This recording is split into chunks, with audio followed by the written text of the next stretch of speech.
Bom dia, pessoal. Meu nome é Renato Barbosa. No nosso grupo, nós iremos abordar recursos renováveis. E dentro de recursos renováveis, nós vamos falar sobre energias renováveis. O que são os recursos renováveis? São aqueles elementos presentes na natureza que podem ser consumidos ou utilizados e que não acabam, sendo possível se recompor dentro de um período determinado.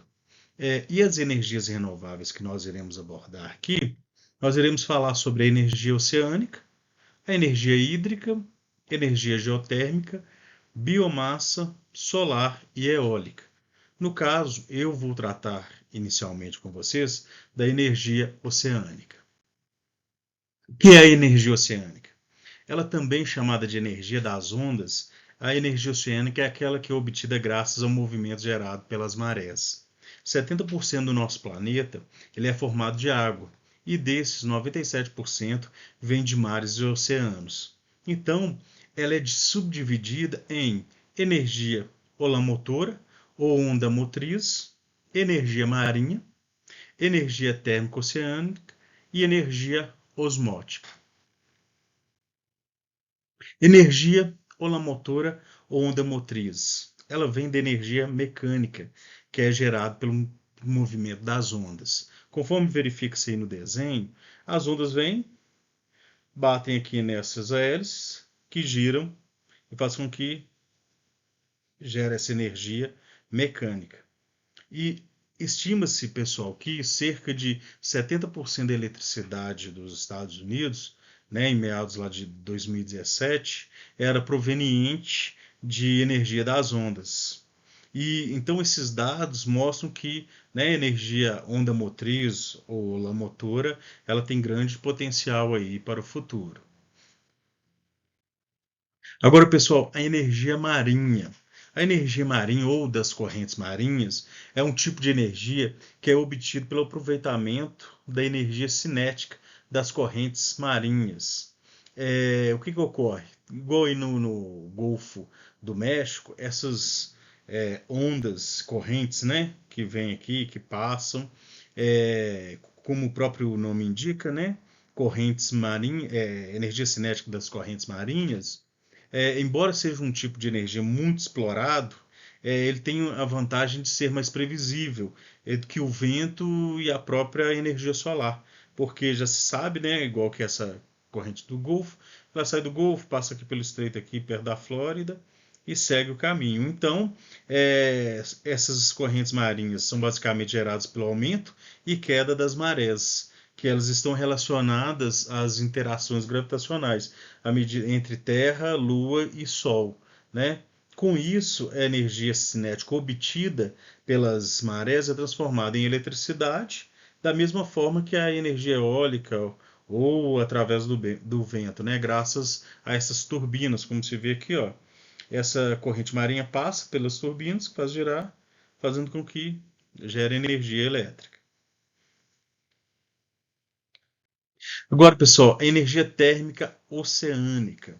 A energia das marés é produzida pelas diferenças entre águas profundas, que são as águas frias, e as superficiais, que são as águas quentes, que têm a capacidade de mover uma máquina térmica e produzir um trabalho útil na forma de eletricidade. É o que eles chamam de gradiente de temperatura.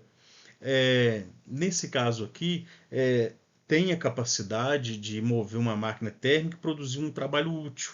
E esse trabalho útil na forma de eletricidade, como cada oceano ele tem a sua própria temperatura, então vai depender da região. Então tem região que é propícia à energia térmica oceânica e tem algumas regiões que já não vão ser tão vantajosas assim produzir, porque devido a essa diferença térmica.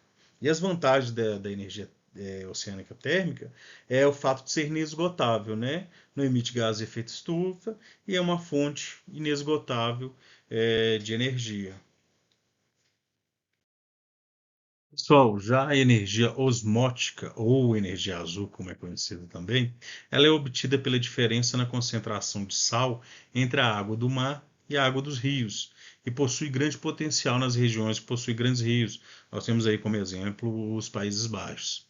E esse fenômeno é através de dois processos: a eletrodiálise reversa, que envolve a criação de baterias de sal, onde os íons que irão gerar energia são transportados, e a osmose com retardo de pressão, que envolve o bombeamento da água doce para uma câmara de água do mar, gerando um aumento da pressão que gira a turbina. Conforme verifica-se aqui no desenho, girou a turbina, a energia passa aqui pelo cabo e vai para a torre e energia elétrica. Pessoal, já no Brasil, Energia Oceânica, em 2012 foi instalado um projeto piloto de energia de ondas da usina do Porto de Pecém, que fica localizado no Ceará. Na teoria, o potencial a ser gerado era de mais ou menos 100 quilowatts para abastecimento de energia do principal porto cearense. Porém, pessoal, esse projeto ele está parado. Ele é um projeto da Universidade Federal do Rio de Janeiro, com a Tractebel e o Estado do Ceará. Porém, ele está parado, né? Eles em 2017, o convênio, e aí eles deram uma pausa. E pessoal, quais são as vantagens da energia, né? No caso oceânica? É uma energia renovável, apresenta riscos mínimos ao meio ambiente, possui grandes volumes de água do mar, né, para geração de energia. E quais seriam as desvantagens? Os altos custos e as instalações, grandes instalações, o alto custo mesmo para colocar em prática aí, né, implementar aí um projeto de energia oceânica. E pessoal, apesar de todos os investimentos, a energia oceânica ela não tem tanto reconhecimento aqui no Brasil quanto as demais energias, quanto a energia solar e eólica. Até mesmo, né, por causa dos custos de investimento, então acaba que as outras demais energias eólica e solar têm mais atrativo aí, ok? Agora, pessoal, vocês ficam aí com o próximo componente do grupo que irá apresentar para vocês. Primeiramente, bom dia.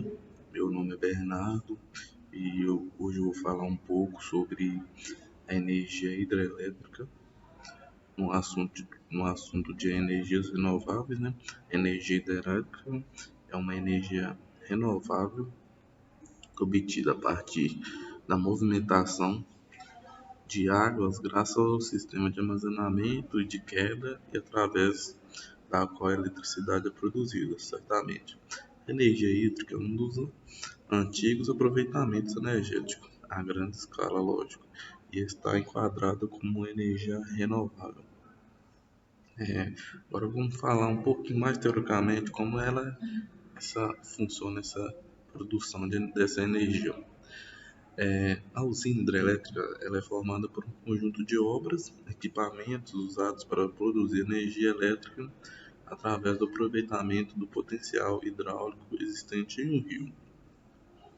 A produção de energia hídrica é principalmente efetuada através de centrais hidroelétricas, que estão associadas a barragens de grandes ou médias capacidades, que represam água dos rios, constituindo um reservatório de água, interrompendo pontualmente um fluxo de água.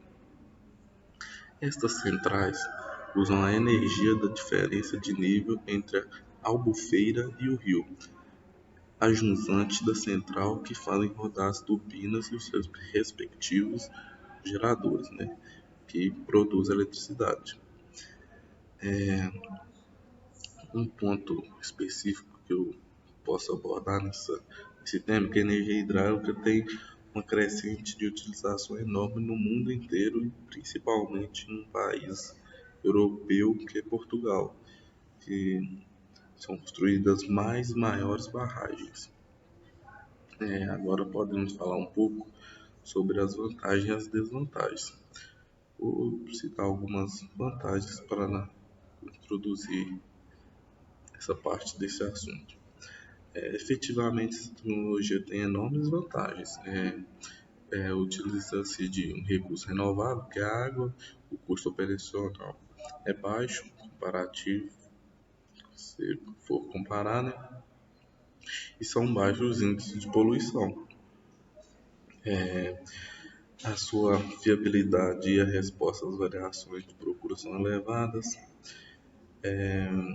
O seu custo, como pude te falar, ele é baixo. Relativamente são essas as principais vantagens. A desvantagem agora já vamos abordar um tema mais que gera mais conflito. Ela só pode ser instalada em locais favoráveis, seu potencial é limitado, apesar de ser muito exaltado relacionado a recursos renováveis. Exigem uma instalação considerável de redes de transmissão também. Pode provocar o deslocamento de populações ribeirinhas, né? E o alargamento de terra, provoca erosão dos solos, os quais afetam a vegetação local consecutivamente, né? A sua construção exige formação de grandes reservatórios que acabam por provocar profundas alterações no ecossistema, elevado custo de instalação e desativação maior ainda. A partir de tudo isso, aí se para pensar e é uma energia renovável, sim ou não? Grandes projetos hidroelétricos reduziram as emissões de carbono, mas pode ser considerado uma forma errada de pensar que eles são energia renovável. As represas hidroelétricas são expressão quintessencial do controle humano sobre a natureza.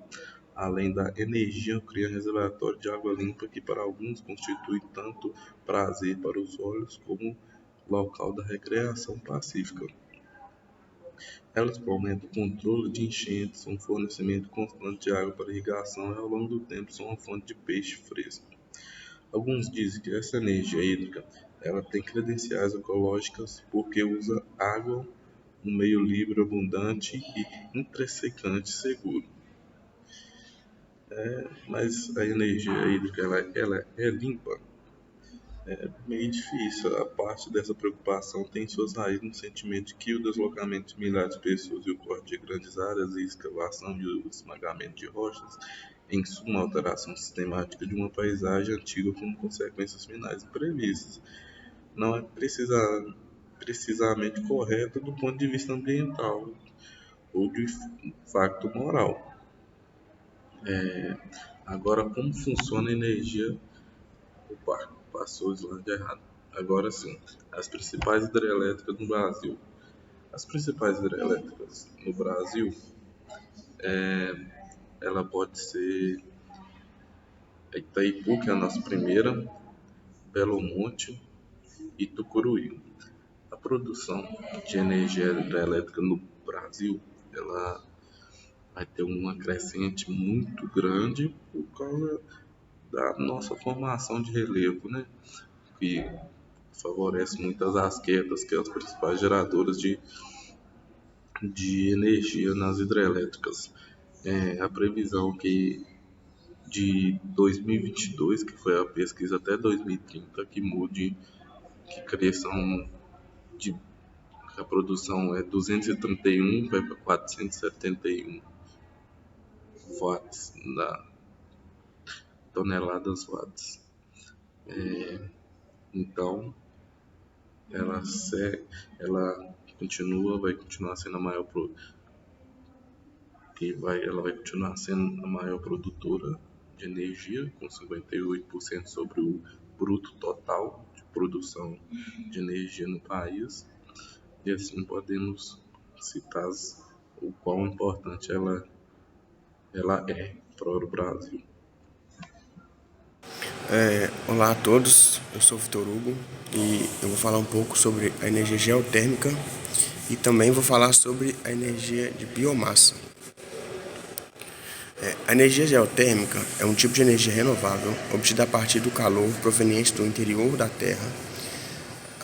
De origem grega, a palavra geotérmica é formada pelos termos geo, que significa terra, e therme, que corresponde à temperatura.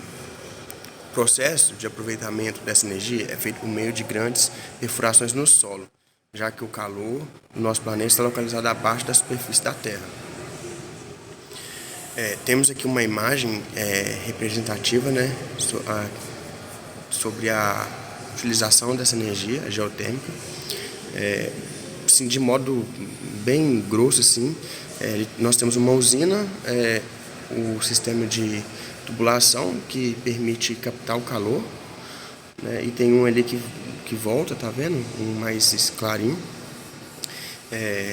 Essa fonte de energia pode ser usada diretamente, sem exigir a produção de energia em usinas, utilizando apenas o calor gerado pelo solo, ou indiretamente, quando o calor é encaminhado para uma indústria que o transforma em energia elétrica.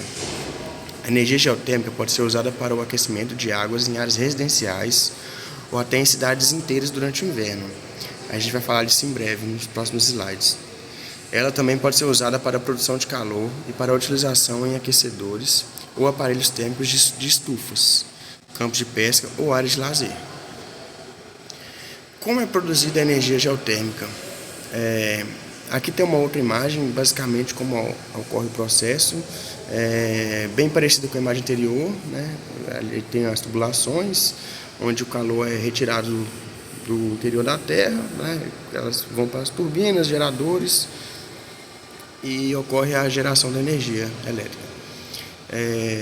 As usinas geotérmicas são responsáveis por converter o calor interno da terra em energia elétrica. A primeira etapa desse processo é a captação da água quente ou vapor do interior da terra através dos tubos especificamente elaborados. Em seguida, esse vapor é direcionado para as usinas, onde é liberado sob forte pressão. Ao ser liberado, o vapor move turbinas que giram mecanicamente. Por fim, as turbinas acionam o gerador que produz energia elétrica. Aqui é onde eu falei que iríamos comentar em breve. Temos em Caldas Novas, né, o maior exemplo da energia geotérmica sendo utilizada aqui no Brasil. Duas cidades que utilizam suas fontes térmicas para o turismo são Poços de Caldas, aqui em Minas Gerais, e Caldas Novas, no estado de Goiás. Esses locais contam com energia de águas aquecidas pelo processo de geotermia. Além das altas temperaturas, essas águas possuem grande quantidade de minerais que fazem bem para a pele e para todo o organismo, como potássio, selênio, cálcio, zinco, cloreto e magnésio. Quais são as vantagens e desvantagens da energia geotérmica? Sobre as vantagens, ela não opera através da queima de combustíveis, não emite gases poluentes, não agride o solo e possui uma produção flexível. Nas suas desvantagens, podemos citar a poluição sonora, opera em apenas alguns lugares, visto que o Brasil não é um país que está sobre placas tectônicas, né? Então é difícil. Alto custo de investimento e emissão de H2S, que é o gás sulfídrico. Conclusão: no Brasil não há grande potencial para a exploração desse tipo de energia, já que ela era explorada em áreas de transição entre placas tectônicas, como eu disse agora há pouco. E além disso, não há um incentivo para seu uso. Isso acontece devido ao fato do país possuir uma robusta matriz energética estabelecida em bases hídricas, como já foi dito antes, além de utilizar outras fontes de energia como o gás natural. Falando um pouco da biomassa, eu até coloquei uma imagem da cana-de-açúcar. Nós vamos falar em breve do bagaço de cana nos próximos slides. O que é a biomassa? Biomassa é toda matéria orgânica de origem vegetal ou animal usada com a finalidade de produzir energia. Dessa forma, carvão, lenha, bagaço de cana, entre outros tipos de biomassa podem ser utilizados na produção de energia. A utilização da biomassa em usinas termoelétricas vem se tornando cada vez maior e está sendo usada para atingir áreas não contempladas pela rede elétrica de abastecimento, como comunidades rurais isoladas. O uso de sistemas de cogeração, que conciliam a geração de energia elétrica através da biomassa à produção de calor, vem aumentando a eficiência energética do sistema de produção, também é cada vez mais comum, está se tornando cada vez mais comum. Falando um pouco da energia de biomassa no Brasil. Atualmente, o recurso com maior potencial para ser usado como biomassa no Brasil, na geração de energia elétrica no país, é o bagaço da cana. Foi até aquela imagem principal que eu coloquei, para chamar a atenção nesse ponto. O setor sucroalcooleiro gera uma grande quantidade de resíduos que podem ser aproveitados como biomassa, principalmente em sistemas de cogeração. Aí eu coloquei um dado aqui legal, né? Ao se produzir etanol, a partir da cana-de-açúcar, cerca de 28% da cana é transformada em bagaço. Então, assim, é um número bem elevado de bagaço, que no caso seria desperdiçado, né? Então, a gente pode utilizar ele na produção de energia. As fontes de biomassas podem ser classificadas como vegetais lenhosos, no caso as madeiras, vegetais não lenhosos, que são sacarídeos, celulosíquos, amiláceos e aquáticos, resíduos orgânicos, que são os agrícolas, os industriais e urbanos, e biofluidos, como óleos vegetais. Bom, sou o Luiz, vou falar um pouco sobre a energia solar e a energia eólica. A energia solar é obtida por meio dos fótons que estão presentes nos raios solares. Os painéis solares são modulares, ou seja, eles podem ser instalados em grande escala em lugares onde uma grande densidade de raios solares acontece. Essas áreas geralmente elas são descampadas, né? Não tem nenhuma planta e geralmente são muito planas, para assim a gente poder captar o máximo possível de energia que o Sol emite. Os painéis podem também ser instalados em pequenas escalas, como no telhado das residências, né? Em vez de fazer uma planta gigantesca, a gente faz só uma pequena área para usar tudo que a casa consome, né? Sobre o funcionamento, eu vou explicar de uma forma mais simples. Dentro das células da placa solar existem átomos de silício. Esses átomos possuem elétrons compartilhados, que quando são atingidos pelos fótons dos raios solares, pulam de um átomo para outro, gerando assim uma corrente elétrica. Essa corrente passa por um inversor, que transforma a corrente alternada em corrente contínua. Aqui no Brasil, a energia elétrica solar representa 2,4% da matriz energética. Queria deixar um adendo aqui, um destaque para Minas Gerais, que atualmente é o maior produtor de energia solar brasileiro. Aqui, como as vantagens da energia solar, além de falar que é uma energia renovável que apresenta riscos mínimos ao meio ambiente, a grande vantagem da energia solar é que ela pode ser instalada praticamente em qualquer lugar do planeta. Os problemas, as desvantagens são realmente os preços altos, mas que a cada ano eles vão ficando mais baratos. Um grande problema também é o sol, porque de noite as placas solares não vão conseguir produzir energia, Um dia nublado ali também, com pouco sol, não vai ter produção de energia.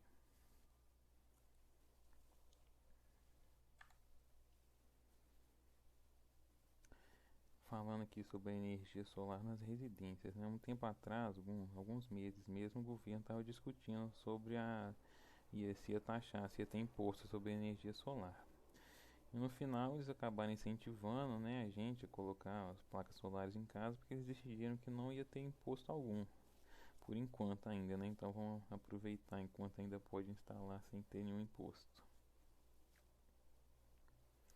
Também tem um dado aqui muito bom, que em 2021 o potencial energético instalado nas casas brasileiras foi de 3.000 megawatts. Isso aí é muita coisa, O aproveitamento das residências é muito grande. Para concluir, eu coloquei esse gráfico que ilustra o crescimento do potencial energético da energia solar instalada no Brasil. Ele vai do ano de 2017 a 2021. Ele está em megawatt por ano, e a gente pode observar que nesse período de 4 anos, o crescimento foi de mais de 11.000 megawatts. Com base nesses números, eu acredito que a energia solar é o recurso renovável o mais promissor mesmo. Até mesmo por conta do potencial de aplicação doméstica, que como eu já mostrei com os outros números aqui, é muito bom. Vou falar um pouco agora da energia eólica, que vem da força dos ventos. Por isso mesmo as turbinas eólicas têm que ser instaladas em locais com ventos de alta velocidade. Quando se instala a usina eólica na terra, ela é chamada de onshore, e quando se instala ela no mar, ela é chamada de offshore. Para frente aí eu vou explicar a diferença direita entre os dois e por que a offshore é melhor. Como que funciona uma turbina eólica? Bom, os ventos de alta velocidade giram as pás das turbinas. Essa força mecânica que é gerada pelas pás passa por um sistema que vai aumentar a rotação. Com esse aumento da rotação, faz com que gire um gerador lá dentro, e esse gerador transforma energia mecânica em energia elétrica. Aqui no Brasil tem mais de 10.000 turbinas instaladas, A média de geração de megawatt por ano de cada uma dessas turbinas é de 2,1 mil por turbina. O total brasileiro de megawatts gerados por ano é de 26.210. Falando um pouco aqui sobre as vantagens da energia eólica. São principalmente o baixo custo, que na verdade não é muito baixo, mas de todas as outras energias ela é a mais barata mesmo devido à sua conversão energética, que é altíssima. Mesmo assim, a instalação da turbina ainda é muito cara. Para instalar uma turbina que gera em torno aí de 6 megawatts por ano, existe um gasto de 42 milhões de reais.